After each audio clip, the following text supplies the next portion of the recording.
അസ്സലാമു അലൈക്കും വറഹ്മത്തുള്ളാഹി. അള്ളാഹു നമുക്കൊക്കെ നല്ലതിന് തൗഫീഖ് നൽകട്ടെ. അറഫാ നോമ്പുമായി ബന്ധപ്പെട്ടുകൊണ്ടുള്ള ചില കാര്യങ്ങളാണ് ഇന്ന് നമ്മൾ ചർച്ച ചെയ്യുന്നത്. എന്നാണ് നമ്മൾ അറഫാ നോമ്പ് നോൽക്കേണ്ടത്? എന്താണ് അറഫാ നോമ്പിന്റെ നിയ്യത്തിൽ ശ്രദ്ധിക്കേണ്ടുന്ന കാര്യങ്ങൾ എന്തൊക്കെയാണ്? റമദാനിൽ ഖദാ ആയിട്ടുള്ള ഫർദ് നോമ്പ് ഈ അറഫാ ദിനത്തിലെ സുന്നത്ത് നോമ്പിനോടൊപ്പം ഖദാ വീട്ടാൻ വേണ്ടി കരുതുന്ന സമയത്ത് ശ്രദ്ധിക്കേണ്ടുന്ന കാര്യങ്ങൾ എന്തൊക്കെയാണ് എന്നൊക്കെയാണ് നമ്മൾ ഇന്നത്തെ വീഡിയോയിലൂടെ ചർച്ച ചെയ്യുന്നത്. വളരെയേറെ ശ്രേഷ്ഠതകളും മഹത്വങ്ങളുമുള്ള ധാരാളം പ്രതിഫലം ലഭിക്കുന്ന പ്രധാനപ്പെട്ട സുന്നത്ത് നോമ്പാണ് ദുൽഹിജ്ജ 9 എന്നുള്ള അറഫയുടെ സുന്നത്ത് നോമ്പ്.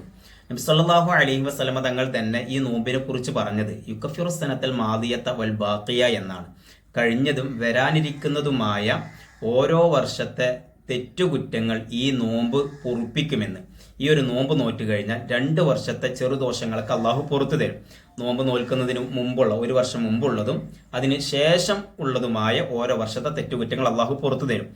അതിൻ്റെ ഇങ്ങനെ ശേഷമുള്ള 1 വർഷത്തെ തെറ്റുകുറ്റങ്ങൾ പുറത്തു തരും എന്ന് പറയുന്ന സ്ഥലത്ത് പണ്ഡിതന്മാർ പറയുന്നുണ്ട്, ശേഷമുള്ള 1 വർഷത്തെ തെറ്റുകുറ്റം പുറത്തു തരണമെങ്കിൽ ആ 1 വർഷം അയാൾ ജീവിക്കണ്ടേ. 1 വർഷം ജീവിച്ചാലല്ലേ അയാളിൽ നിന്ന് ചെറിയ തെറ്റുകൾ എന്തെങ്കിലും സംഭവിക്കാനുള്ള സാധ്യതയുള്ളൂ. അങ്ങനെയാണെങ്കിലല്ലേ അത് പുറത്തു നൽകേണ്ടതുള്ളൂ.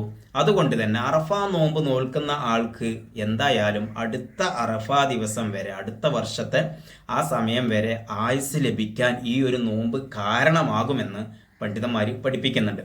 അപ്പോൾ എന്തായാലും നമ്മൾ ഒരിക്കലും ഒഴിവാക്കാൻ പറ്റാത്ത വളരെയേറെ പ്രധാനപ്പെട്ട ഒരു സുന്നത്ത് നോമ്പാണ് അറഫാ നോമ്പ്. എന്നാണ് അറഫാ നോമ്പ് നോൽക്കേണ്ടത് എന്നുള്ളത് നമ്മുടെ നാട്ടിലിപ്പോൾ അതുമായി ബന്ധപ്പെട്ടുകൊണ്ട് ധാരാളം ചർച്ചകൾ ഈ സോഷ്യൽ മീഡിയയിലൊക്കെ കാണാൻ വേണ്ടി കഴിയും. സൗദി അറേബ്യയിൽ ദുൽഹിജ്ജ 9 വ്യാഴാഴ്ചയാണല്ലോ, നമ്മുടെ നാട്ടിൽ ദുൽഹിജ്ജ 9 വെള്ളിയാഴ്ചയാണ്. അപ്പോൾ സൗദി അറേബ്യയിലെ വ്യാഴാഴ്ച ദിവസം ദുൽഹിജ്ജ 9 അന്നാണല്ലോ ഹാജിമാരൊക്കെ അറഫയിൽ ഒരുമിച്ച് കൂടുക.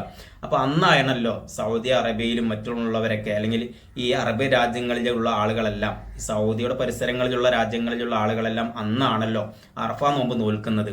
അതുകൊണ്ട് നമ്മുടെ നാട്ടിലും ആ ദിവസം തന്നെ അറഫാ നോമ്പ് നോൽക്കണം എന്നൊക്കെ ചില ആളുകൾ പറയുന്നുണ്ട്. അതൊരിക്കലും ശരിയല്ല. നമ്മൾ അറഫാ നോമ്പ് നോൽക്കേണ്ടത് ദുൽഹിജ്ജ 9 എന്നാണ്. നമ്മളോട് ഹാജിമാർ അവിടെ നിൽക്കുന്ന അതേ സമയത്ത് തന്നെ നോമ്പ് നോൽക്കണം എന്നുള്ള കൽപ്പനയൊന്നുമില്ല. മറിച്ച് ദുൽഹിജ്ജ 9 എന്നാണോ അന്ന് നോമ്പ് നോൽക്കാനാണ് മുത്തുനബി സല്ലല്ലാഹു അലൈഹി വസല്ലം തങ്ങൾ പഠിപ്പിച്ചിട്ടുള്ളത്, സ്വഹാബത്ത് പഠിപ്പിച്ചിട്ടുള്ളത്, പണ്ഡിതന്മാർ പഠിപ്പിച്ചിട്ടുള്ളത്. പിന്നെ ചില ആളുകളൊക്കെ പറയുന്നത് ഈ അറഫയുടെ സുന്നത്ത് നോമ്പ് ദുൽഹിജ്ജ 9 നോമ്പ് അറഫയിൽ നിൽക്കുന്ന ഹാജിമാർക്ക് ഐക്യദാർഢ്യം പ്രകടിപ്പിച്ചു കൊണ്ടല്ലേ നടത്തുന്നത് അല്ലെങ്കിൽ നോൽക്കുന്നത്, അതുകൊണ്ട് അത് ആ ഒരു സമയത്ത് തന്നെ വേണ്ട എന്നാണ്. ഒരിക്കലും അങ്ങനെ വേണ്ട. നമ്മോട് ദുൽഹിജ്ജ 9 അന്നാണ് നോക്കാൻ വേണ്ടി പറഞ്ഞിട്ടുള്ളത്. പിന്നെ ഒരിക്കലും നമുക്ക് ഹാജിമാർ അവിടെ നിൽക്കുന്ന അതേ സമയത്ത് തന്നെ ലോകത്തുള്ള എല്ലാ മുസ്ലിമീങ്ങളും നോമ്പ് നോൽക്കുക എന്ന് പറയുന്നത് അതൊരിക്കലും പ്രായോഗികമല്ലല്ലോ.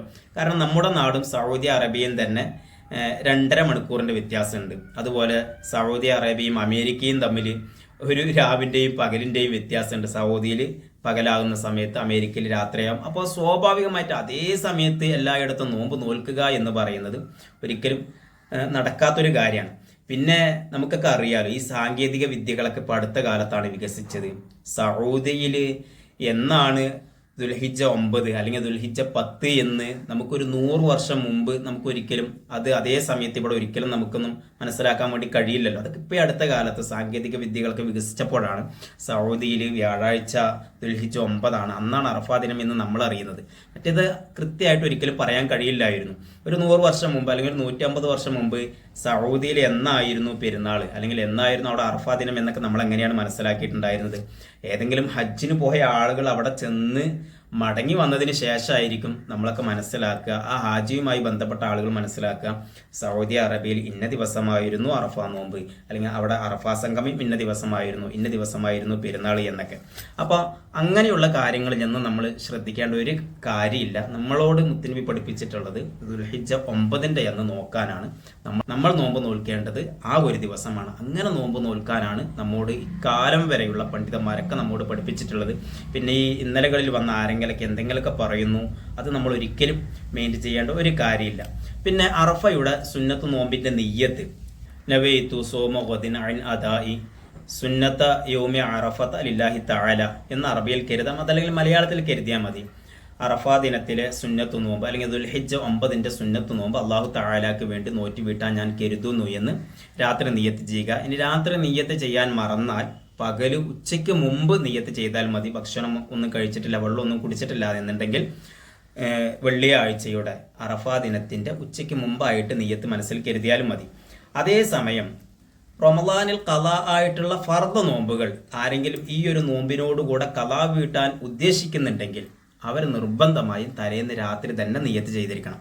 അവർ നിയ്യത്ത് ചെയ്യേണ്ടത് റമദാനിൽ ഖളാ ആയിട്ടുള്ള ഫർദായ നോമ്പിനെ നാളെ ഞാൻ നോറ്റ് വീട്ടാൻ വേണ്ടി കരുതുന്നു, അതോടൊപ്പം അറഫയുടെ നാളത്തെ സുന്നത്ത് നോമ്പിനെയും ഞാൻ നോറ്റ് വീട്ടാൻ വേണ്ടി കരുതുന്നു എന്ന് മലയാളത്തിൽ നിയ്യത്ത് ചെയ്താൽ മതി.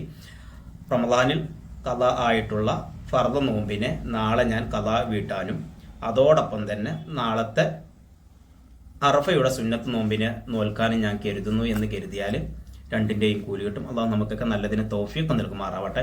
അതായത് ഒരിക്കലും നമ്മൾ ഈ നോമ്പിനെ എന്ത് ചെയ്യാൻ പാടില്ല, ഉപേക്ഷിക്കാൻ വേണ്ടി പാടില്ല. കാരണം അടുത്ത വർഷം നമ്മൾക്ക് നോമ്പ് നോൽക്കാൻ നമ്മൾ ആരും ജീവനോടെ ഉണ്ടാവുമോ എന്ന് പറയാൻ വേണ്ടി കഴിയില്ല. മാത്രമല്ല ആ നോമ്പിന്റെ മഹത്വം അത്രത്തോളം വലുതാണ്. 1 വർഷവും 2 വർഷത്തെ തെറ്റുകുറ്റങ്ങൾ പുറത്തു നൽകുമെന്ന് മുത്തനബി പറഞ്ഞിട്ടുള്ളതാണ്.